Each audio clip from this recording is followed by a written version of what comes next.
Hello everyone, welcome to the free UPSC preparation. My name is Manisha and I will continue our new Horizon of Public Administration by Mohan Bhattacharya book series. And इसमें हमने अभी तक 11 chapter cover कर लिए हैं और ये जो चैप्टर है 12 it is based on politics and administration. ये चैप्टर आपको बताता है जो बेसिक क्वेश्चन है ना, जिसकी वजह से पब्लिक एडमिनिस्ट्रेशन एक सेपरेट फील्ड बना, इस क्वेश्चन से डील करता है। साथ ही साथ जो परमानेंट एंड पॉलिटिकल एग्जीक्यूटिव के बीच में जो डिबेट चल रही है, कहीं ना कहीं उस डिबेट के बारे में भी आंसर करता है। और दूसरा, एडमिनिस्ट्रेशन का रोल क्या होना चाहिए, ब्यूरोक्रेसी का रोल क्या होना चाहिए, उसके बारे में कंप्लीटली ये चैप्टर जो है वो डिटेल में डिस्कस करता है। ठीक है, तो चलिए, उम्मीद करते हैं ये क्वेश्चन काफी ये चैप्टर जो है वो काफी इंफॉर्मेशन भरा रहेगा आपके लिए। ओके, तो काफी टाइम के बाद हम अपनी क्लासेस रिज्यूम कर रहे हैं, इसलिए छोटा सा लेक्चर रहेगा आज का, ज्यादा नहीं है। I hope you will like it.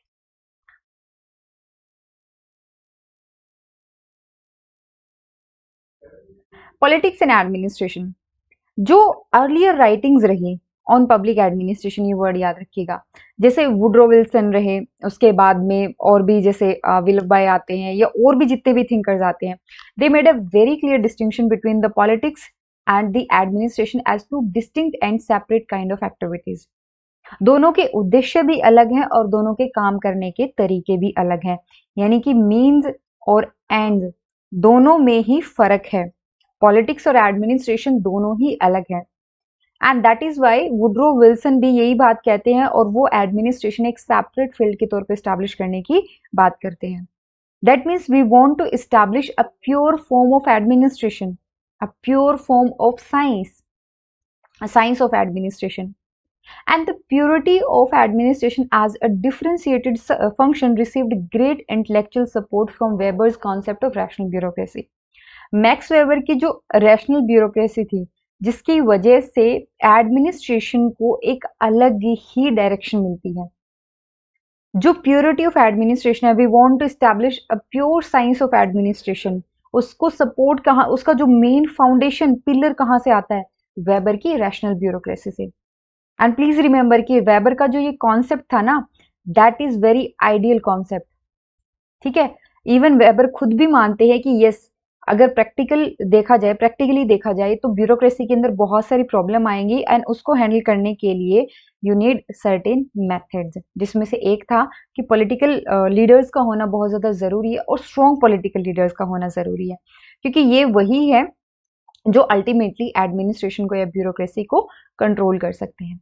ठीक है, सो पूरा जो फर्स्ट पेज मिलेगा आपको, उसमें ना इन्हीं के जो डाइकोटोमी है, पॉलिटिक्स एडमिनिस्ट्रेशन डाइकोटोमी। अगर आप इवोल्यूशन ऑफ पब्लिक एडमिनिस्ट्रेशन पढ़ते हो ना, इवोल्यूशन ऑफ पब्लिक एडमिनिस्ट्रेशन के अंदर एक फेज आता है that is called politics administration dichotomy, और उस डाइकोटोमी के अंदर यही माना गया था, yes these are two different subjects. ठीक है, तो पूरा का पूरा फर्स्ट पेज इस डाइकोटोमी के बारे में बात करता है। वो हम बहुत बार डिस्कस कर चुके हैं, अगर आप उसको फर्स्ट रीडिंग भी करेंगे उसकी, तो इजीली समझ में आ जाएगा। The social role of bureaucracy as a neutral instrument in the hands of political masters gained acceptance under certain political and cultural circumstances. हम एक ही चीज पढ़ते हैं, जब हमें ना ब्यूरोक्रेसी के फीचर्स की पढ़ते हैं, then we get to know कि अच्छा, ये एक न्यूट्रल इंस्ट्रूमेंट है, ये इम्पार्शियल है, ये अनोनिमिटी के प्रिंसिपल पे काम करता है। तो अल्टीमेटली जो सोशल रोल है ब्यूरोक्रेसी का, ये as a neutral instrument, please remember, as a neutral instrument it gains the acceptance under certain political and cultural circumstances. अब जब मैंने आपको बताया कि ब्यूरोक्रेसी के कुछ फीचर्स एक्सेप्ट किए जाते हैं, like anonymity, impartiality, neutrality, so what does it mean by these terms, और what does it mean by these principles? Anonymity का मतलब होता है कि जो सिविल सर्वेंट है, that would merely work on the merely advise the politician from behind, और जो भी उसको सजेस्ट किया जाएगा वो करेगा। ठीक है, इसका मतलब कि बिना सामने आए आपको सिर्फ पॉलिटिशियन को एडवाइज करना है। ठीक है, आप पर्दे के पीछे छुपे हुए मेन एक्टर कौन है, that is politician, and you have to give the advice behind the curtain, that is anonymity. Next आता है इम्पार्शियलिटी। इम्पार्शियलिटी का मतलब ये होता है कि आपके जो जजमेंट है उसके अंदर बायस्डनेस नहीं होनी चाहिए। ठीक है, So impartiality stood for the quality of the civil service to act without bias irrespective of the social pressure and variation in the nature of clients. Client कैसा भी हो डज नॉट मैटर, आपके जो कोई दूसरी पॉलिटिकल पार्टी है next term में, फिर राइवल पॉलिटिकल पार्टी आ जाती है, does not matter, you just have to render your advice without any bias, ठीक है, that is impartiality. And then comes the neutrality.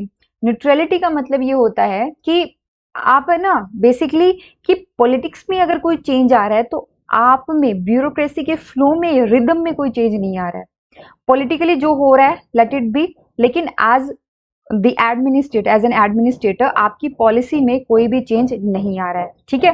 So neutrality means a kind of political sterilisation of the bureaucracy remaining unaffected by the change in the flow of politics. Then chapter के अंदर आगे ना other types of bureaucracy के बारे में जिक्र किया गया है। टाइप्स ऑफ ब्यूरोक्रेसी यानी कि हमें तो सिर्फ वेबेरियन ब्यूरोक्रेसी के बारे में पता है और हमने अल्टीमेटली उसी के बारे में पढ़ा है। जितने भी थिंकर्स पढ़ो except Max Weber, as such bureaucracy के बारे में किसी भी एडमिनिस्ट्रेटिव थिंकर्स ने बात नहीं की। They were talking about the administrative system, they were talking about the governance system, but किसी ने भी ब्यूरोक्रेसी के बारे में जिक्र नहीं किया एक्सेप्ट वेबर, ठीक है। तो अदर टाइप ऑफ ब्यूरोक्रेसी क्या होती है? Do we know any other form of bureaucracy? Yes, the very first is representative bureaucracy. Representative bureaucracy में क्या होता है कि जो पॉलिटिकल डेमोक्रेसी है उसके अंदर bureaucracy are responsible to and in greater और lesser degree responsive to the political forces which command the support of electorate and dominate the political organ of government at a given time. India के अंदर अगर कोई political party at a particular time government चला रही है, ठीक है, तो एडमिनिस्ट्रेशन उसकी कमांड फॉलो कर रहा है। पॉलिटिकल पार्टी क्या है? पॉलिटिकल जो पॉलिटिशियंस होते हैं, रिप्रेजेंटेटिव, पॉलिटिकल अथॉरिटी रिप्रेजेंटेटिव है, रिप्रेजेंटेटिव ऑफ द पीपल, है ना, और एडमिनिस्ट्रेटिव अल्टीमेटली उन रिप्रेजेंटेटिव्स की बात मान रहा है। दैट मीन्स कि ब्यूरोक्रेसी आपकी किसके लिए रिस्पॉन्सिबल है? To the political authority,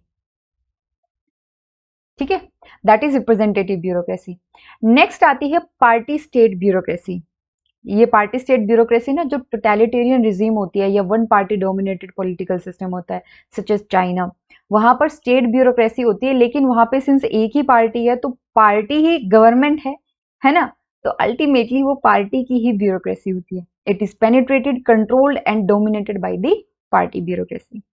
then comes the military dominated bureaucracy, जहां पर मिलिट्री रूल है, जहां पर मिलिट्री के ऑफिशियल्स सिविल पोस्ट पे बैठे हुए हैं, that is military dominated bureaucracy, ठीक है। So these can be found in society where a strategic power position is occupied by the armed forces. Next आता है rural dominated bureaucracy. Rural dominated bureaucracy में क्या होता है? जहां पर किंग है या कोई ऑटोक्रेटिक रूलर है, डिक्टेटर है, just like in North Korea, है ना, who exercise an approximation of absolute power, तो वो अपनी इस्टेब्लिशमेंट के लिए, अपने स्टेट को इस्टेब्लिश करने के लिए, अपनी अथॉरिटी को इस्टेब्लिश करने के लिए ब्यूरोक्रेसी का यूज करता है। That is rural dominated bureaucracy. Then आता है रूलिंग ब्यूरोक्रेसी। यहां पर ब्यूरोक्रेसी खुद ही एक एलीट क्लास की तरह बिहेव करती है, जैसे during the imperial India. Imperial India एक रूलिंग ब्यूरोक्रेसी का बढ़िया एग्जाम्पल है। So these can be found in certain phases of colonial rule where the bureaucracy itself is in the effect of ruling element in the political system. And then imperial India immediately comes to the mind in this context. Okay. So ये classification पढ़ा, लेकिन क्यों? Very simple, because ये मतलब बताती है कि किस social setting के अंदर किस प्रकार की ब्यूरोक्रेसी मिलेगी एंड ब्यूरोक्रेसी का रोल क्या होगा, ठीक है। So it defines the role of bureaucracy in different political systems and related to the use of authority. एक जो न्यूट्रल ब्यूरोक्रेसी होती है as a fairly detached instrument of governance is not a universal phenomena. हम कहते हैं ना कि neutrality होनी चाहिए। न्यूट्रलिटी का मतलब कि you have to be very like impartial while rendering your advice, while giving your advice, है ना। तो न्यूट्रल ब्यूरोक्रेसी तभी पॉसिबल है जब आपकी पॉलिटिकल अथॉरिटी और आपकी जो एडमिनिस्ट्रेटिव अथॉरिटी है दोनों सेम बिलीफ शेयर करते हो। It is not a universal phenomena, ठीक है। It can be found only within a particular political framework that accept the legitimate supremacy of elected leaders in the administrative and political system. यानी कि जहां पर दोनों का पर्पस एक ही हो, पॉलिटिकल और एडमिनिस्ट्रेटिव अथॉरिटी का अल्टीमेट पर्पस क्या हो, दोनों का एक ही हो, और वो क्या है आपका स्टेट का, और एडमिनिस्ट्रेशन का पर्पस क्या होता है, पीपल वेलफेयर। ठीक है जी। तो ये था आज का कुछ ज्यादा नहीं, ज्यादा लेंथी नहीं था टॉपिक ये, क्योंकि काफी टाइम से we are taking a break and that is why थोड़ा सा कि आप पढ़ें इसके बारे में, 2-3 आप बुक उठा करके देखें, 2-3 पेजेस पढ़ें, that's more than enough for today. तो बाकी का जो बचा हुआ चैप्टर है हम कल डिस्कस करेंगे। इसके अलावा let me tell you few things, we have started like few in more initiative.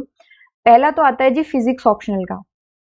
तो आपके कोई भी नोन टू ऐसे पर्सन हैं जो फिजिक्स ऑप्शनल के साथ तैयारी कर रहे हैं, वो स्टार्ट कर सकते हैं अपनी प्रिपरेशन। फ्री इनिशिएटिव है हमारा यूट्यूब चैनल के ऊपर फ्री यूपीएससी प्रिपरेशन का, तो आप अपनी प्रिपरेशन यहाँ पे स्टार्ट कर सकते हैं। एंड इसके अलावा जो पब्लिक एडमिनिस्ट्रेशन की सिंसियर तैयारी करना चाहते हैं, जो सेल्फ स्टडी में इंटरेस्टेड हैं, वो यूट्यूब चैनल से अपनी वीडियोस देख करके तैयारी कर सकते हैं। Free UPSC preparation free content आपको प्रोवाइड कराता है। बट जो अफोर्ड कर सकते हैं, those who want to give very sincere preparation, want to like prepare very sincerely, तो उनके लिए पब्लिक एडमिनिस्ट्रेशन का कोर्स है हमारा। ठीक है, इस कोर्स के अंदर हमारे जो वीडियो लेक्चर्स हैं वो पूरे के पूरे मतलब स्पेसिफिकली यूपीएससी के लिए ही डिजाइन किए गए हैं। ऐसा नहीं है कि हम यूट्यूब वाले ही आपको प्रोवाइड करा रहे हैं, नहीं, स्पेसिफिकली डिजाइन किए गए हैं वो, क्योंकि बहुत सारी ऐसी चीजें होती हैं जो आपको डिटेल में कवर करनी होती हैं। तो वो है, साथ ही साथ हम टेस्ट सीरीज भी आपको इसी में प्रोवाइड करा रहे हैं। जो हमारे नोट्स हैं वो भी इसी में है। और टेस्ट सीरीज ऐसा नहीं है कि जाते ही हमने आपको यूपीएससी लेवल क्वेश्चंस दे दिए, बकायदा शुरुआत में आपको सिंपल क्वेश्चंस दिए जाते हैं ताकि आपकी कमांड बने सब्जेक्ट के ऊपर, और बाद में हम आपको यूपीएससी लेवल क्वेश्चन देते हैं।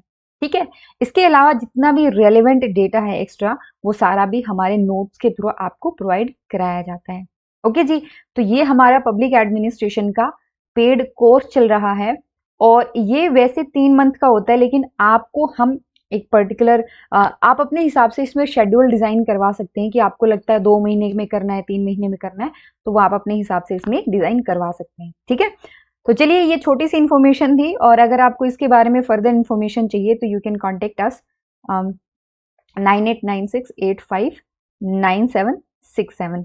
ये हमारा नंबर है फ्री यूपीएससी प्रिपरेशन का, पेड कोर्स के रिगार्डिंग या वैसे भी जनरली अगर आपको कोई डाउट होता है रिगार्डिंग योर प्रिपरेशन और रिगार्डिंग एनी कॉन्सेप्ट, तो आप हमें डायरेक्टली कॉल कर सकते हैं। ओके जी, तो चलिए आज का लेक्चर मैं यहीं पे खत्म करती हूँ। कल मिलते हैं नए लेक्चर के साथ, नए कॉन्सेप्ट के साथ, एंड आई होप आपको हमारे जो नए इनिशिएटिव है वो काफ़ी पसंद आ रहे होंगे। अगर आप लोग सपोर्ट नहीं करेंगे तो फिर नया इनिशिएटिव लेने की हिम्मत भी कहाँ से आएगी, लाइक मोटिवेशन तो होना चाहिए ना। सो प्लीज़ डू सब्सक्राइब अगर आपने अभी तक सब्सक्राइब नहीं किया है तो, एंड शेयर करें जितना कर सकते हैं, लाइक करें वीडियो को, and thank you so much.